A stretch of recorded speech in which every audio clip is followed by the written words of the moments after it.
ya, terjadi proses seperti itu. Ini foto-fotonya ya, jadi nanti habis ini kita sedikit ngitung ya, nggak banyak-banyak, sedikit aja, tapi ada caranya.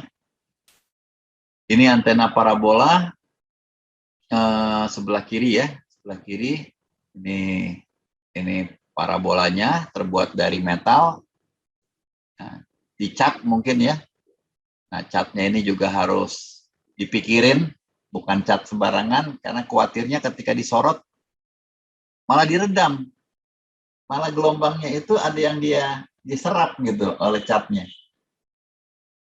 Parabolanya dari metal, Pak, dari kuningan, dari apalah, nggak tahu aluminium atau apa.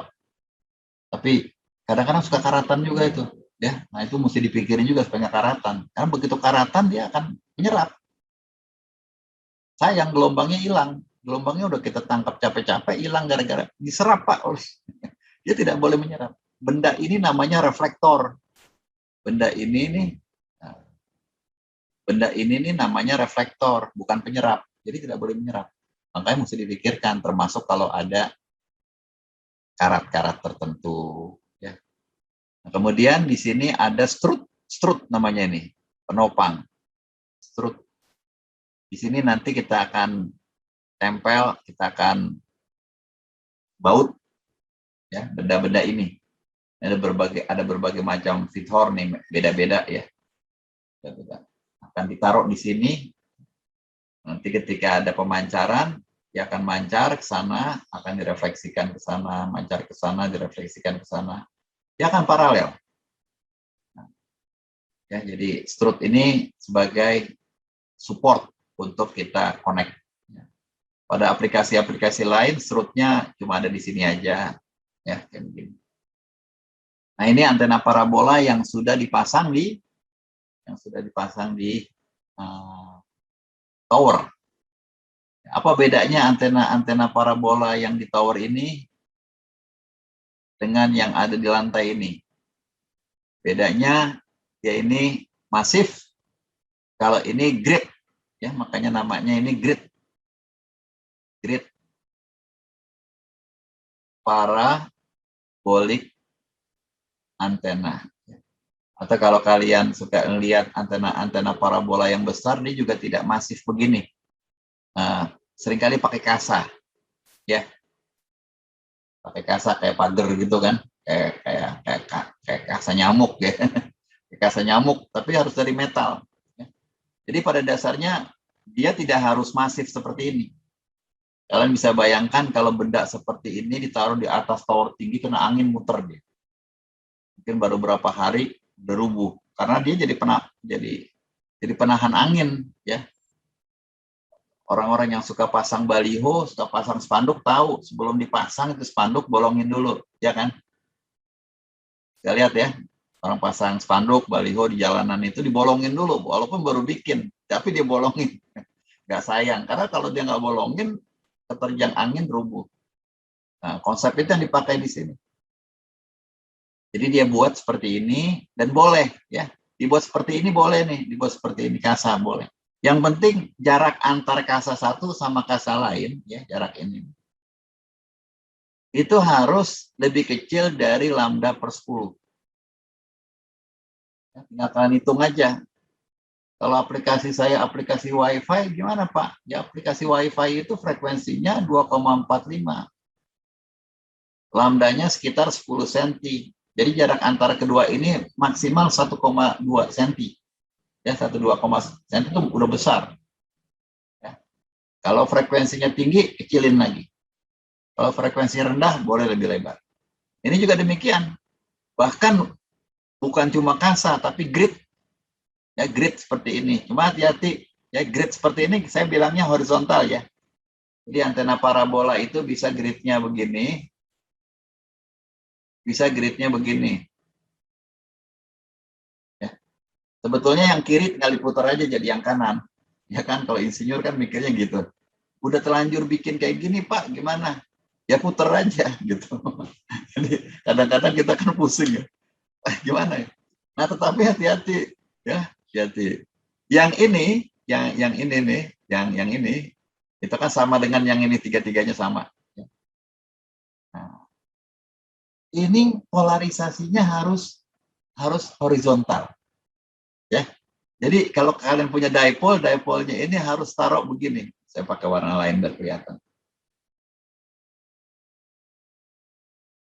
Nih, nanti di sini ada strutnya, ada strutnya.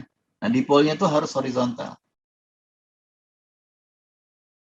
Kalau yang ini, ya nih saya pasangkan strutnya. Nah, strutnya itu kelihatan di sini, ini strutnya. Ini strutnya kelihatan ya. Ya ini rada ketutup ini. Ini kalau kalian lihat semuanya, dipole-nya begini nih. Dipole-nya horizontal. Dipole-nya horizontal. Ya kelihatan dikit tadi ya. Nah, kalau begini dia harus vertikal. Ya.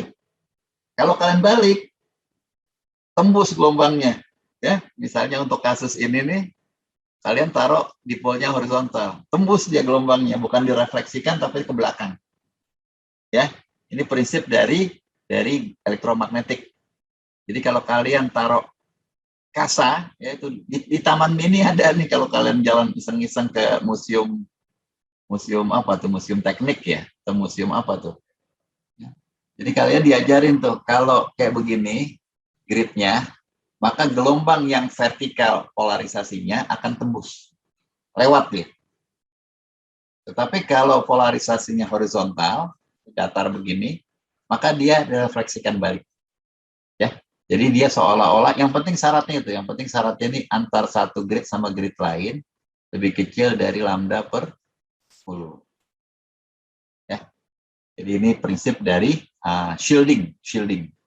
Di microwave oven tuh ada tuh, kalau kalian lihat di pintunya itu dia kasa begini, karena dia tidak tahu polarisasinya seperti apa, dibuatlah kasa. Dia tidak dibuat, pintu microwave oven itu tidak dibuat masif, ya. Supaya kenapa? Supaya kita bisa ngelihat ke dalam benda yang lagi dimasak itu udah matang atau belum, ya. Jadi ini tujuannya pertama untuk menghindari tekanan angin, yang kedua tentu cost, ya. Costnya lebih murah buat benda seperti ini dibandingkan yang masif. Oke. Itu pemasangannya. Nah, ini ada 1-2 perhitungan, ya ini turun ke bawah. Ada perhitungan-perhitungannya, saya nggak bahas detail, ada cara-caranya di sini. Ada cara yang namanya physical optics, ini integral nantinya ya. Yang pertama kita dapati arus di sini, ada arus banyak di sini, arus listrik nanti kita integralkan ya. Setelah integral Y, maka dapatlah E atau H. Maka kalian akan mendapatkan, nah ini modelnya ya. Modelnya kalian akan mendapatkan medan jauh. Atau dengan cara yang kedua, dengan cara optik geometris, dan yang sering dipakai karena ini lebih mudah, tapi punya kelemahan juga. Optik geometris ini menarik karena kalian udah pelajari dari dulu ya, termasuk basic dari parabola itu basicnya optik geometris. Jadi sudut pantul sama dengan sudut datang, sudut refleksi sama dengan sudut datang. Maka gelombang yang ke sana akan direfleksikan kemari, ya gelombang yang ke sini akan ke sana, yang ke sini akan ke sana. Tetapi ada juga di pinggiran ini gelombangnya akan pecah nanti. Akan ke sana, ke sini, ke sini, ke sini, ke sini. Ini namanya difraksi.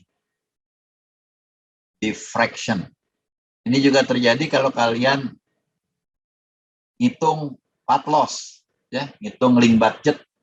Kalau kalian punya point-to-point communication, ya, antena di sini ya, di sini ada gedung-gedung, ada macam-macam. Nah, itu ada istilahnya zona Fresnel, ya, zona Fresnel. Nah, itu karena difraksi tadi. Jadi kalau gelombangnya ini agak turun ke bawah, maka akan didifraksikan oleh gedung atau oleh katakanlah ada gunung di situ yang antara keduanya, atau ada penghalang apapun, ya. Itu namanya gelombang difraksi. Ini tidak saya bahas secara detail, saya akan gunakan yang tadi, ya. Dan saya akan menunjukkan cara perhitungan teknis yang cepat, singkat, dan cepat. Oke. Di sini karena saya memiliki 2 potongan antena, ya, saya katakan aja 2 potongan antena. Yang pertama feed horn, yang kedua parabolanya. Jadi saya akan amati terpisah, ya, terpisah. Tapi saya ingin ini terpisah, oke. Ini terpisah, oke. Dan keduanya kalau bekerja sama, oke, gitu. Itu yang sering kita harus cari tahu. Kita insinyur seringkali begitu tuh. Ada teman kita ngerjain potongan ini, ada teman kita ngerjain potongan ini dan potongan itu kalau saya gabung oke enggak? Ya, itu seringkali harus ada koordinasi yang baik antar kedua sisi ya. Yang koordinasi siapa ya? Kita yang ada di interface keduanya. Oke. Nah, minggu lalu saya udah bahas antena horn ya. Antena horn itu bahkan saya letakkan waktu itu koaksnya harus di mana sehingga dia akan bagus ya. Jadi selesai di sini nih faktor refleksinya. Faktor refleksi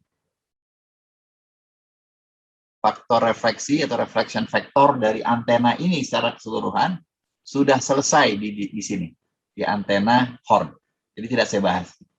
Nah, di sini sekarang di kombinasi keduanya saya tertarik hanya pada gain. Karena memang salah satu target antena reflektor gainnya berapa sih gitu. Tetapi untuk mencapai gain itu kita mesti mikir. Gimana mikirnya? Sebagai berikut. Pertama, didefinisikan dahulu gain maksimal. Gain maksimal ini dihubungkan, ya ini ada penurunannya, saya ambil dari sebuah buku aja biar gampang, menghubungkan antara panjang gelombang, lambda, dengan luas apertur dari antena parabola. Apa itu luas apertur parabola? Gampang aja. Luas bukaan antena parabola, ini kalau kalian lihat, adalah lingkaran. Apertur dari parabola adalah lingkaran. Jadi gampang aja. Kalau kalian lihat bukaannya dari depan itu, lingkaran. Melengkungnya gimana, Pak? Ya, nggak kita pikirkan. Karena dia dari situlah, dari lingkaran inilah keluar panah-panah untuk memancar. Maka gampang aja di sini. Luas lingkaran itu apa? Luas lingkaran itu ya pasti PR kuadrat. Tapi saya punyanya D, ya. Masukin aja di sini. Karena RD itu ya. R itu sama dengan setengah D, ya. Nanti masukin aja, dapatnya ini. Ya. Jadi gampang aja kalau kalian punya antena parabola, cari tahu berapa D-nya. D-nya berapa? D-nya sekian meter, Pak. Oke.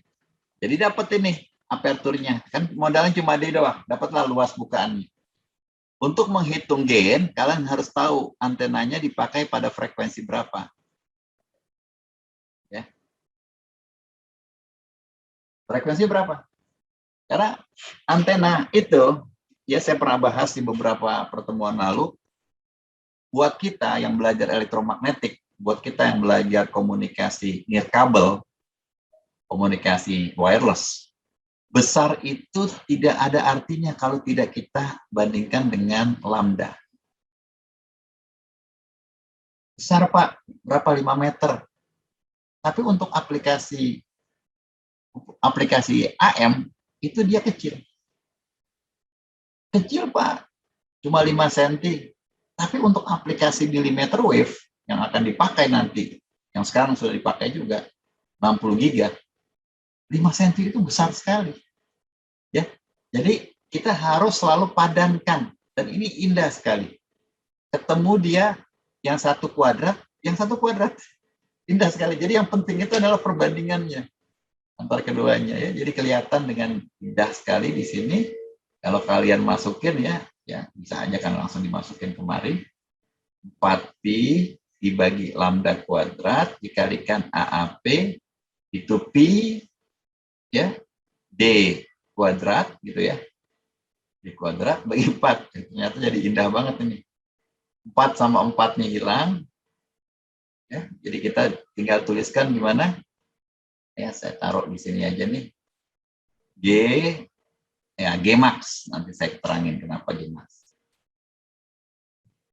Pi dikali D dibagi lambda kuadrat. Ya. Ada masing-masing kuadrat di sini. Pi-nya ada kuadrat, D-nya ada kuadrat, lambdanya kuadrat, jadi gini.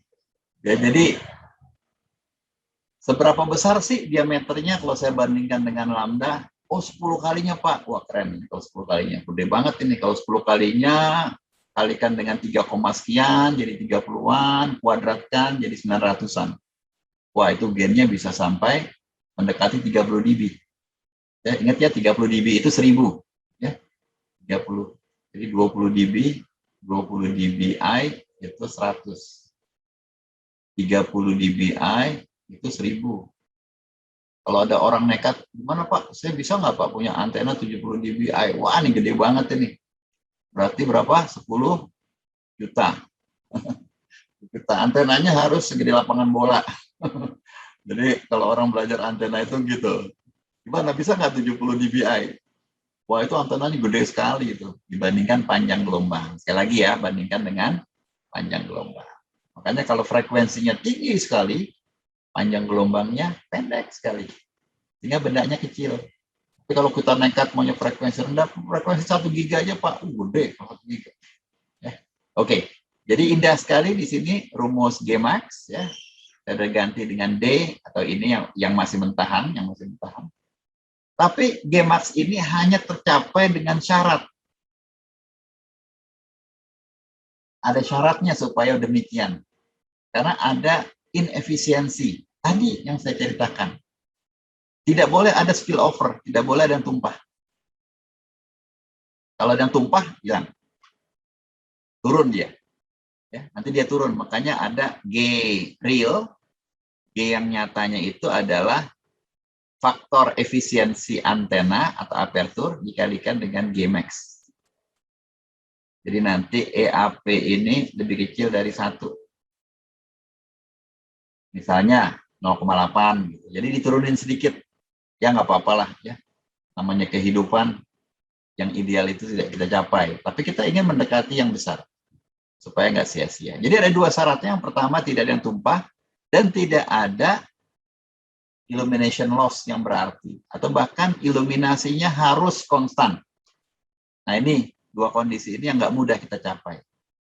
Mampu nggak kita punya antena parabola yang seperti ini tadi, itu kita bisa iluminasikan secara konstan ke sana, ke sana, ke sana, ke sana, ke sana, ke sana, ke sana, ke sana, dan tidak boleh tumpah.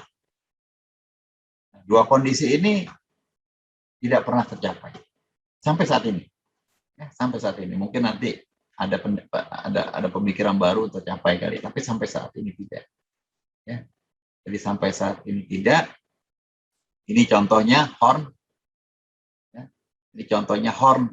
Horn yang biasa ini seperti ini, yang uniform, yang uniform ya. Jadi dia ke sana kemari, padahal nggak ada horn yang uniform. Kalau hornnya yang uniform, pemancaran ke reflektornya, maka sisi pinggir harus diperbesar karena sisi pinggir ini paling jauh. Karena jarak dari sini paling jauh dibandingkan ini. Maka harus dibesarkan. Nggak ada yang seperti ini. Tidak ada iluminasi horn saat ini ya. Jadi kalau kalian nanti pikirkan, kalian bisa nemukan gitu. Tapi sampai detik ini tidak ada horn seperti ini. Maka kita anggap ini adalah horn ideal. Ideal untuk parabola.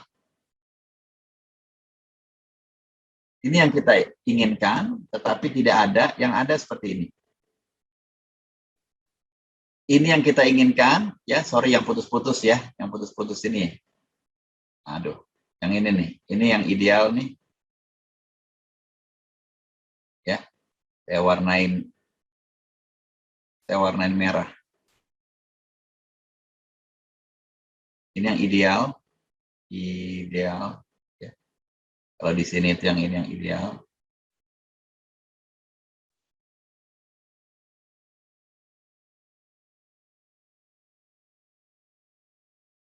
Ini yang ideal.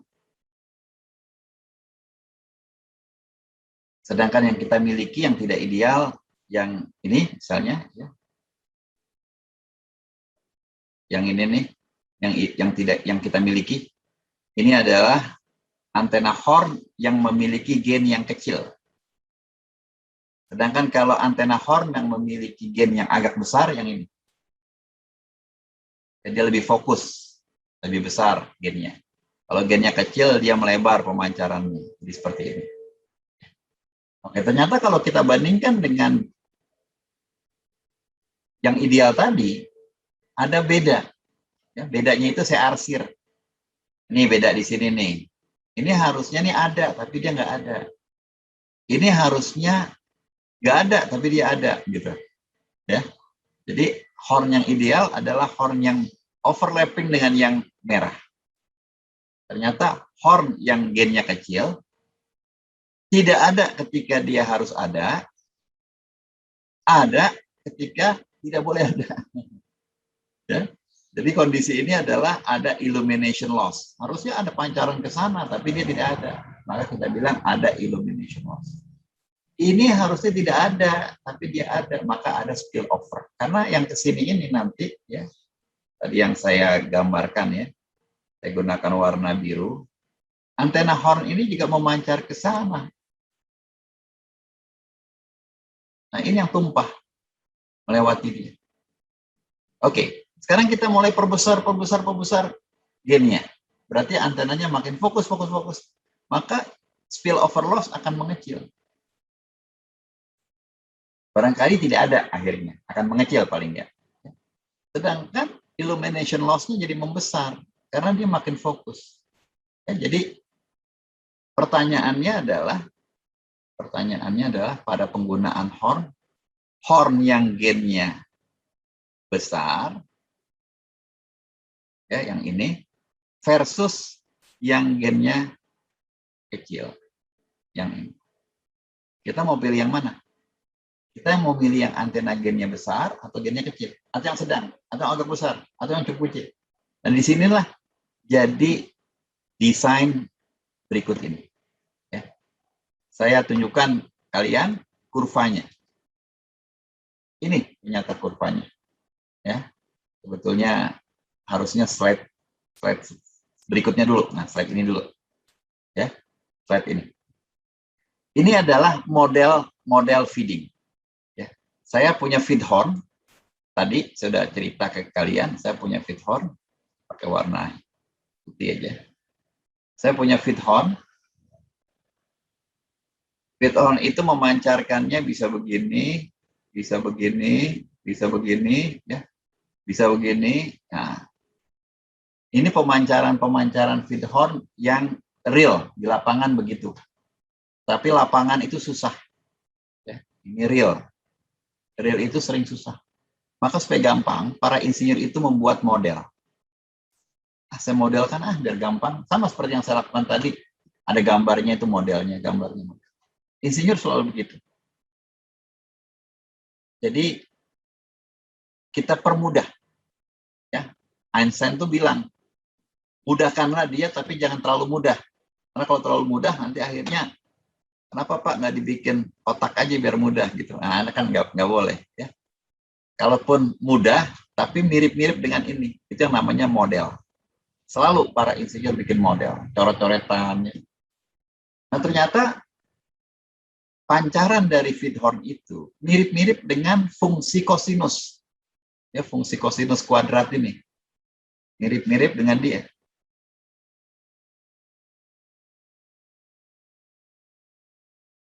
Mirip-mirip dengan dia. Ya, memang kekurangannya satu. Ya, fungsi kosinus ini tidak menggambarkan side lobe, tidak menggambarkan yang di belakang ini, tidak menggambarkan side lobe. Ya, seperti tidak ada side lobe-nya. Ya, tapi it's okay. Ini dipakai. Ya, dipakailah gambar-gambar ini. Oh, kalau seandainya cos aja gimana? Kalau cos theta gimana? Oh, berarti V-nya sama dengan 1. Ini bukan V sebetulnya, tapi nu. Ya. Nu-nya sama dengan 1. Oh, gambarnya yang ini. Yang merah luar. Bagaimana kalau nu-nya 2? Gimana kalau nu-nya 2? Artinya cos kuadrat theta. Oh, berarti yang merah putus-putus titik ini.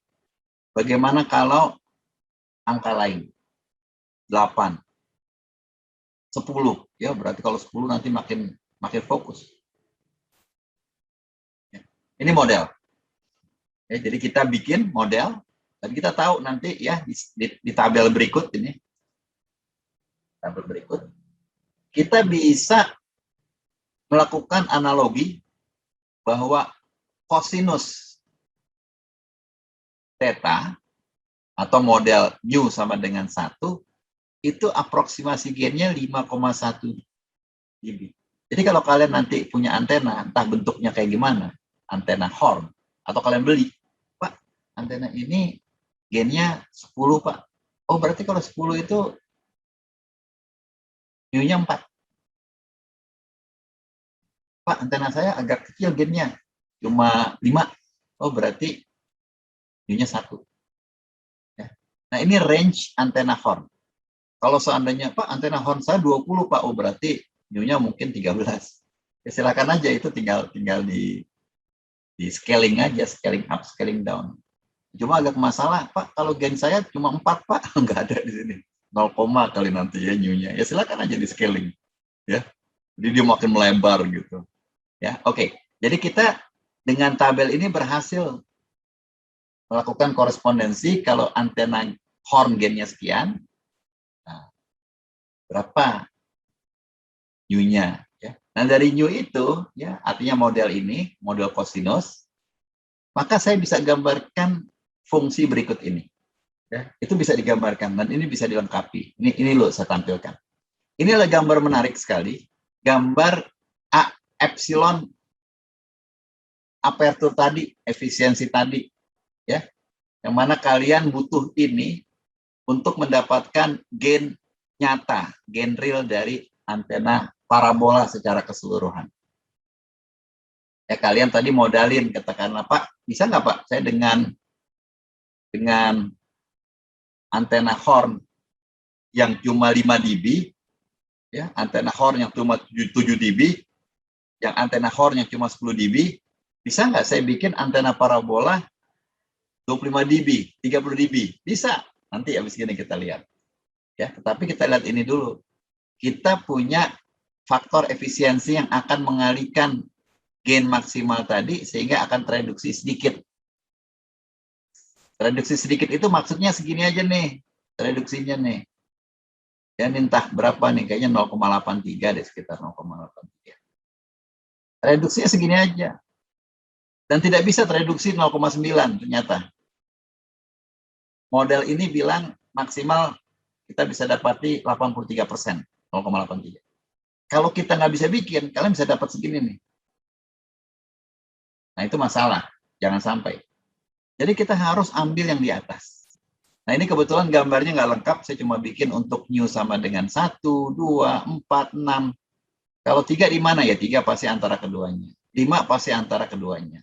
7, 8, 9, 10 pasti ada di sini. Ya, pasti ada di sini. Nah, ini indah sekali. Kurva ini.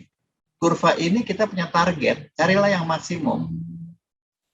Ya, katakanlah kalian tadi pakai antena horn yang 5,1 kalau nggak salah tadi. Saya pakai antena horn yang 5,1 dB. Ya, itu saya beli antena hornnya, Pak.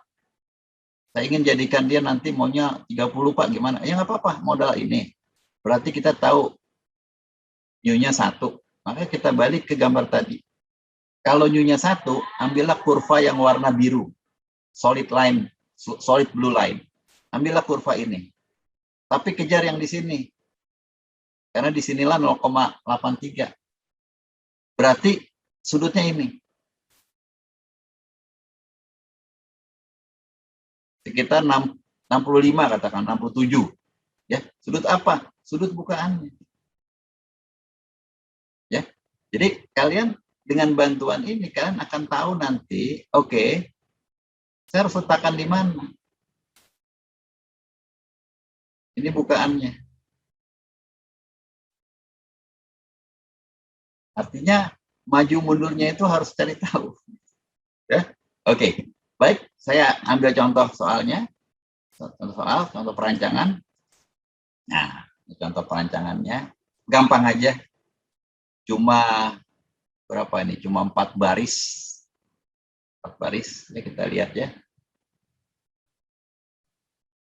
Contoh desain atau perancangan, karena mendesain itu yang lebih menantang dibandingkan analisa. Oke, ini hitungannya juga kira-kira aja, kita nggak terlalu detail. Kalau detail nanti harus pakai software. Ini adalah hitung-hitungan di atas kertas dulu, yang bisa kita lakukan dalam waktu beberapa menit selesai. Kalau software itu kita merancang, ya, menggambar, macam-macam itu.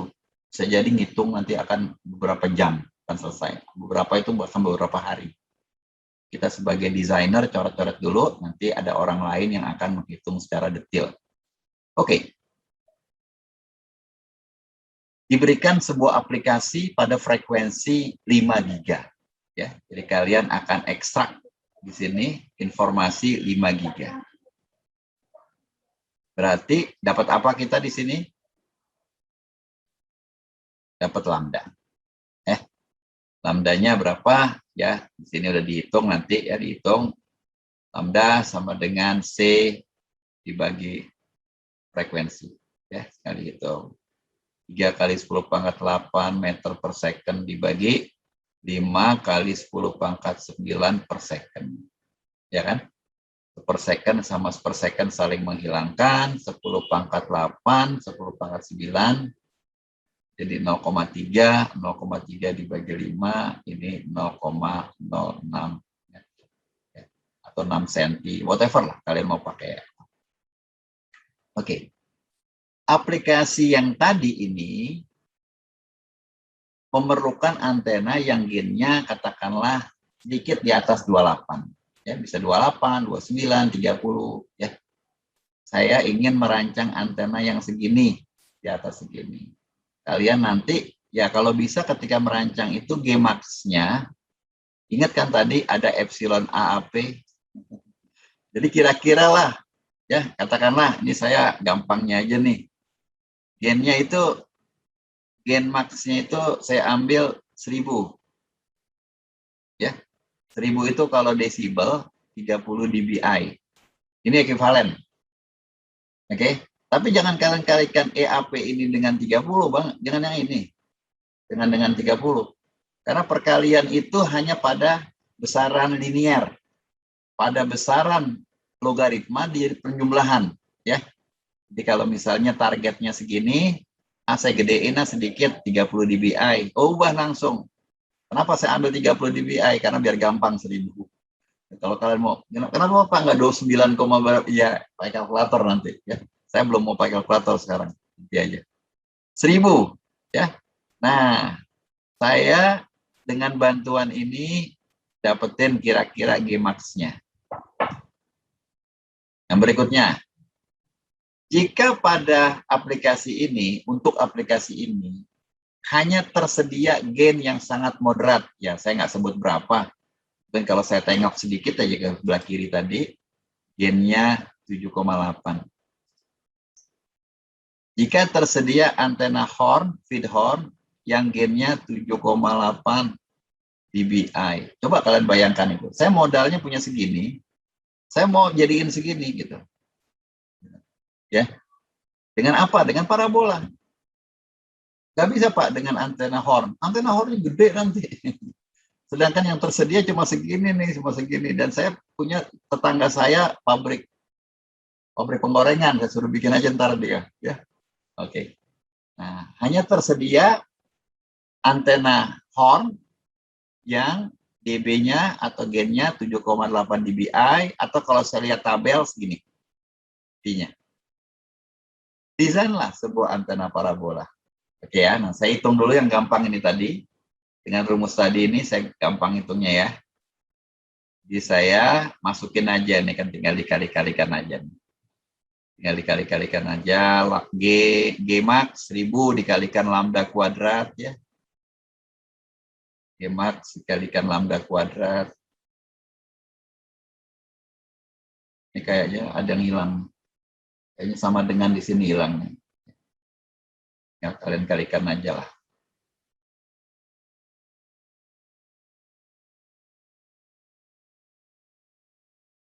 Ya, ini ada yang hilang kayaknya nih ya. Nanti kalian coret aja nih, ada yang hilang di sini. Jadi saya tulis aja di sini, G max-nya itu 1000 dikalikan 0,6, 0,06 pangkat 3, pangkat 2,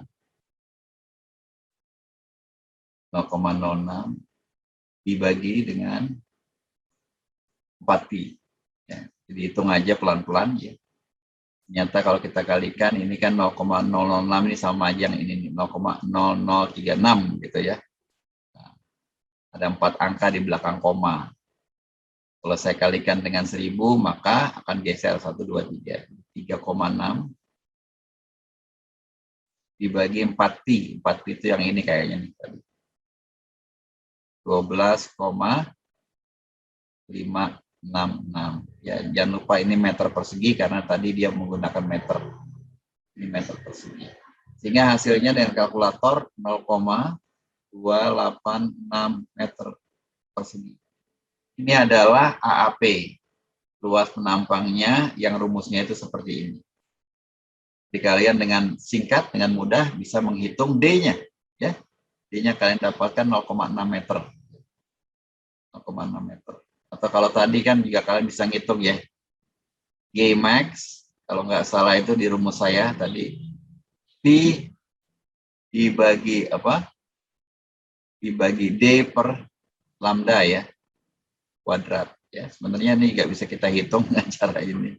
Jadi kalau saya akarkan, jadi G max diakarkan, kemudian di sini pindah ke atas, lambda dibagi pi. Ini hasilnya D. Ya bisa kalian cek mungkin dengan cara ini bisa lebih mudah. Tapi 1000 akar juga nggak mudah juga kan. Oke, intinya kalian kita dapatkan ternyata tiba-tiba kita dapatkan gitu dari hasil perhitungan ini diameternya 60 cm ya. 60 cm itu nggak besar ya, kurang lebih kayak penggorengannya tukang tahu itu. 60 cm, nggak nyampe 1 meter penggorengannya. Oke, jadi kita bikinlah antena ini. Kita bikinlah antena parabola ini. Kalau D-nya sudah diberikan, pertanyaannya berapa jarak fokusnya? Kan gitu, ya. Berapa jarak fokusnya? D diberikan, berapa fokusnya? Oke. Nah, itu kita ambil dari rumus tadi. Kita harus sepakat tadi V-nya 2, U-nya 2 dari soal. Maka kita akan kemari. Kita akan ambil kurva yang warna hijau. Harus yang hijau. Dan kita akan mengambil maksimum. Maksimumnya itu kan sekitar 0,82, 0,83. Berapalah ini bisa kita lihat secara detail. Ya, nanti maksimumnya itu ada di sini. Ya, kira-kira lah sekitar sini boleh lah. Kita akan turunin ke bawah. Kira-kira ketemunya nanti di sini. Entahlah berapa ini, sekitar 52, 53 ya. Kira-kira lah 53, 52. Maka kita masukkan. Sorry, saya balik ke kemarin. 52 maksimumnya itu dapatnya 0,8. Maka kita akan ambil ya di depan tadi ya, hilang. Yang ini ya. Kita akan ambil rumus ini. Rumus ini akan kita gunakan tadi yang saya coret-coret slide sebelumnya juga lebih jelas lagi. Ini ya. D per 4F sama dengan tangen setengah theta 0. Yang kita ambil, Anda mau pakai ini juga nggak apa-apa, sama aja. Yang kita ambil, D per 4F sama dengan tangen setengah theta. Tetanya kita udah dapati tadi di sini sekitar 52, 53. Atau mungkin 54 ya kira-kira lah. Nah, itu akan saya masukkan, D-nya saya dapatin 0,6. Tadi ya. Tadi kan berapa? D per 4F sama dengan tangen setengah theta 0. Ya karena rumus ini sama aja. Jadi kalau saya ingin hitung F-nya, D-nya saya ketahui, saya gunakan rumus ini. D dibagi tangen, dibagi 4. D dibagi tangen, dibagi 4. Dapatlah kita F. Ini tinggal dimasukin aja rumusnya. Ini theta 0-nya saya udah ambil dari tabel, dari kurva. Kurvanya itu maksimum di situ. Boleh nggak Pak? Lebih besar, lebih kecil, nanti efisiensinya turun. efisiensinya nanti nggak dapat segini, mungkin cuma 0,7. Jadi kita akan buat 53 derajat. Nah, gimana cara kita membuat 53 derajat? Jarak fokusnya harus 30 cm. Ya, jadi di satu paket itu, supaya kita dapati maksimum. Jadi tinggal kita taruh aja. Kita bikin antena parabola 60 cm, kita letakkan jarak fokus ke sini 30 cm. Ya. Jadilah sebuah antena yang memiliki efisiensi apertur 0,81. Silahkan kita kalikan lagi 0,81 ini dengan 1000, kita cek. Dapatnya 810. Kita bikin desibel, ya desibel dari sini tuh gampang aja. 10 dikalikan logaritma 810. Ya, 810 logaritma kali 10 sama dengan 29,1 dBi. Ya. Jadi kalian dapatnya hasil yang sangat menarik, yang sangat manis, 29,1 dBi. Ya. Di atas 28 yang tadi diminta di aplikasi tersebut. Ya. Oke, itu perhitungan-perhitungan sederhana, dan kita nanti kalau seandainya mau serius, ini akan dimasukkan ke software. Datanya ini, D-nya segini Pak. Oh gampang aja kok, kalau D-nya segini tinggal kita puter. Jangan lupa F-nya, nanti F-nya ini kan segini. Kalau F-nya segini, berarti nanti akan terkait dengan apa? Dengan kelengkungannya. Ya, kalau kalian bikin parabola itu harus tahu kelengkungan dan harus tahu D. Ya, jadi dapat nanti pasangin feed horn yang berapa tadi? Yang 7, sekian ya.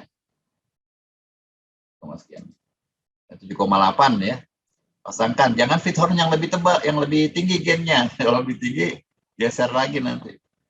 Ya, gitu. Kalian akan dapati hasil yang lebih baik dari data ini. Oke. Nah, di samping antena parabola yang seperti itu, ada juga tipe-tipe yang beda-beda ya. Yang tadi kita bahas itu antena parabola yang menggunakan prinsip front feed ya. Ini strut-nya atau supportnya, strut kita taruh di sini. Ada juga yang tipe offset. Nah, kelebihan dari antena ini ada kekurangannya juga pasti. Kelebihannya ini dia tidak ada blocking. Kalau ini ada blocking.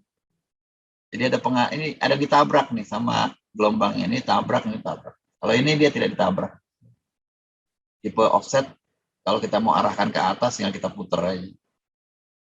Offset feed. Ada juga tipe menggunakan multi reflektor. Ya, reflektor ini kan yang warna merah-merah ini ya. Dia menggunakan multi reflektor. Ada 2 reflektor. Ini reflektor utama. Ini secondary ya. Secondary. Dan ada 2 tipe juga, ada yang convex seperti ini, ada juga yang concave. Nah, ini diturunkan oleh orang-orang sebelum kita, bahkan orang-orang optik ini yang menurunkan. Orang-orang antena itu hanya mengadopsi aja. Oh ternyata dibikin begini lebih macam-macam lah. Ya saya tidak bahas detail.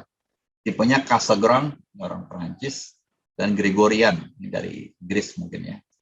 Jadi sama-sama memiliki plus minus dan dia dipakai. Contohnya di gambar atau di foto berikut ini antena Cassegrain untuk aplikasi dari 18 sampai 40 giga. Jadi kita bisa bayangkan dia cukup sangat broadband ini. 18 sampai 40, entah feed horn-nya seperti apa nih, mesti broadband juga feed horn-nya. Jadi dia menggunakan untuk aplikasi yang frekuensinya sangat tinggi. Mohon maaf saya tidak lampirkan di sini data ukuran-ukuran pentingnya yang lain. Ini dipakai Gregorian ya juga. Ini feed-nya di sini ya, sama-sama di sini feed-nya. Di sini ada pemantulnya, ini untuk C-band. C-band frekuensinya agak lebih rendah. Bawah 10 giga. Nah, yang berikut ini yang pernah saya tampilkan waktu itu ya, yang sudah rusak. Nah, ini gennya 70. Gennya 70 dBi. Aplikasinya di frekuensi yang tidak terlalu tinggi, 2,4 giga, tapi ukurannya 300 meter diameternya. Ini saya bikin gambar ini dulu, mungkin 10 tahun lalu, jadi masih disebut the largest. Ya, sekarang dia udah bukan the largest ya. Udah rusak pula, udah ada penggantinya di China. Oke, dan terakhir Ya, ini beberapa aplikasi lainnya. Jadi antena ini dipakai pada banyak sekali aplikasi, dari mulai aplikasi komersial, ya, aplikasi penerbangan sipil. Ini yang atas ini untuk airport surveillance. Ini untuk ATC, ya. Jadi dia berputar gitu, sehingga objek yang ada di udara, terutama pesawat terbang yang memiliki transponder, itu akan report ada di sini dengan angkanya berapa, ya. Dan kalau Anda lihat di sini, ini antena offset ini, ya, antena offset. Dan di sini ada multi feed, ya, ada feednya ada banyak ini, untuk beberapa keperluan tentunya. Ya, di sini juga ada antena lainnya, ya, dia untuk mendetek ada pesawat yang di sekitar bandara. Dan yang gambar terakhir ini adalah untuk aplikasi militer untuk mendeteksi ketinggian dari suatu benda. Ya. Dan kalian bisa lihat di bentuknya begini, ya. Bedanya dengan di sini. Ini dia memanjang di horizontal. Ya, di horizontal itu memanjang. Dua gambar yang sebelah kiri. Karena yang dipentingkan di sini adalah azimut. Azimut itu sudut horizontal yang dipentingkan. Ya, pernah saya cerita waktu itu, radarnya di pelabuhan, radarnya untuk TNI AL, itu dia harus mampu mendetek terutama sekali kapal-kapal laut. Jadi harus horizontal yang presisi. Sedangkan untuk aplikasi mendetek pesawat terbang, terutama militer, itu dia harus besar di vertikal, sehingga dia akan presisi, akan akurat, ya, karena lebih fokus ke arah vertikal, sehingga dia bisa bilang, oh sekian meter nih di atas permukaan dengan error yang kecil. Dia tidak boleh dibalik, kalau dibalik nanti kebalik. Jangan sampai ya, ini kalau kecil seperti ini di arah vertikal, ya nanti akan errornya tinggi. Ya. Itu aja yang ingin saya sampaikan. Terima kasih. Silakan kalau ada pertanyaan.